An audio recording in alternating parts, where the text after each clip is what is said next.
یہ ہے افغانستان۔ افغانستان آبادی کے لحاظ سے دنیا کا 36واں بڑا ملک ہے۔ اس کے ساتھ ساتھ افغانستان کو ہارٹ آف ایشیا بھی کہا جاتا ہے۔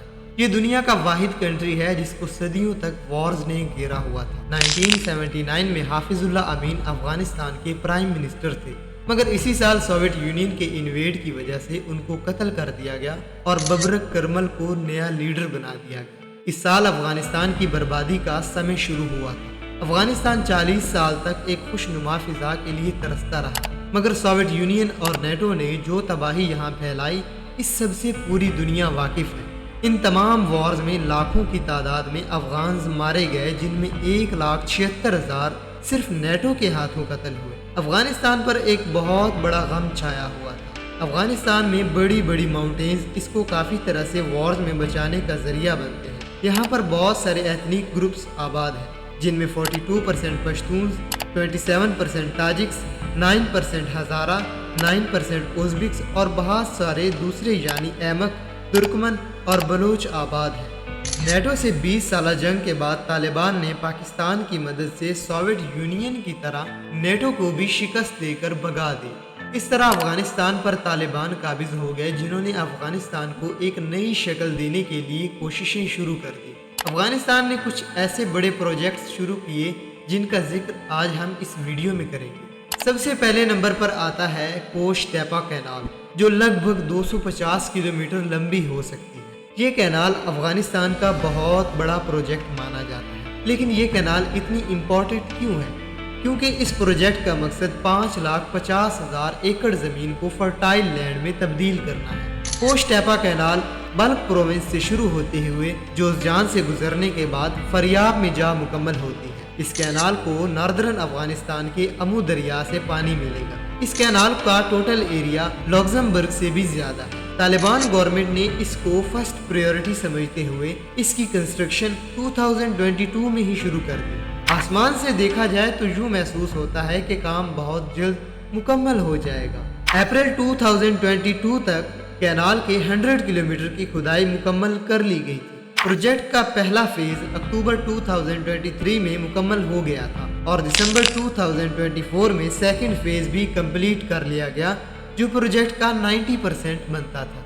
بڑی بڑی سطح سے مٹی لوڈ کر کے لوور سیکشنز مکمل کیے جاتے، مگر یہاں ایک مسئلہ بن گیا، کیونکہ کچھ ایکسپرٹس کو کینال کی کنسٹرکشن رف نظر آتی ہے اور ان کو خطرہ محسوس ہوتا ہے کہ پانی لیک ہونے کی وجہ سے ضائع بھی ہو سکتا ہے۔ دسمبر 2023 میں سیٹلائٹ نے ایک ایکسیڈنٹ دیکھا جس میں 9 کلومیٹر کا سیکشن ٹوٹ گیا اور سیلاب کی وجہ بنا۔ افغان گورنمنٹ نے اس ناکامی کو چھپانے کے لیے بتایا کہ یہ ایک پلانڈ انسیڈنٹ تھا، مگر کسی کو یقین نہ آیا۔ اگر یہ پروجیکٹ کمپلیٹ ہو گیا تو افغانستان کو کافی فائدہ ہو سکتا ہے۔ اس میں افغانستان کی امپورٹس پر ڈیپینڈنس کافی کم ہو جائے گی۔ افغانستان کو انڈسٹریل ڈیولپمنٹ میں کافی پوٹینشیل ملے گا۔ افغانستان جو پروڈکٹس باہر سے امپورٹ کرتا ہے وہ فرٹائل لینڈ پر خود بھی اگا سکتا ہے۔ اس سے افغانستان کی ایگریکلچرل انڈسٹری کو کافی فائدہ ملے گا۔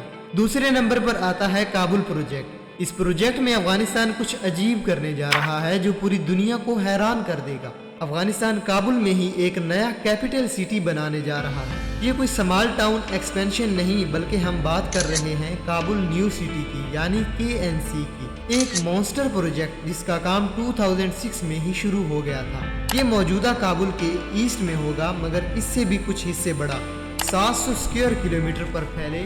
اس پروجیکٹ میں کافی فیسلٹیز ہوں گی، جس میں ماڈرن سسٹینیبل انفراسٹرکچر کے ساتھ ماڈرن ہاؤسنگ، ہاسپٹلز اور سکولز بھی بنائے جائیں گے۔ اس پروجیکٹ کو کچھ جیپنیز انجینئرز نے ڈیزائن کیا جو 5 ڈسٹرکٹ تک پھیلا ہوا ہوگا۔ یہاں پر تقریباً 3 ملین لوگ سکون سے زندگی گزار سکیں گے۔ اس پروجیکٹ کی کنسٹرکشن کا آغاز اگست 2023 میں ہوا تھا۔ یہاں پر صرف 12,000 فیملیز کو 2300 ریزیڈینشل یونٹس کے ساتھ ساتھ کئی سکولز اور ہیلتھ کیئر فیسلٹیز حاصل ہوں گی، مگر یہاں پر کچھ پرابلمز ہیں جن میں لوکلز کا کہنا ہے کہ یہ صرف ایک چیپ پلان ہے۔ روڈز کی کنسٹرکشن بالکل نارمل ہے اور کرپشن کے علاوہ کوئی کام آگے نہیں بڑھ رہا۔ 2016 میں اس کام کو روکنے کے لیے کئی لوکلز نے پروٹیسٹ بھی کیا تھا، لیکن اگر افغان گورنمنٹ ان ایشوز پر قابو پا لے اور سویلینز کو سیکیورٹی کی یقین دہانی کروا دے تو اس سے افغان لوگوں کا اور افغان گورنمنٹ کا کافی بھلا ہوگا۔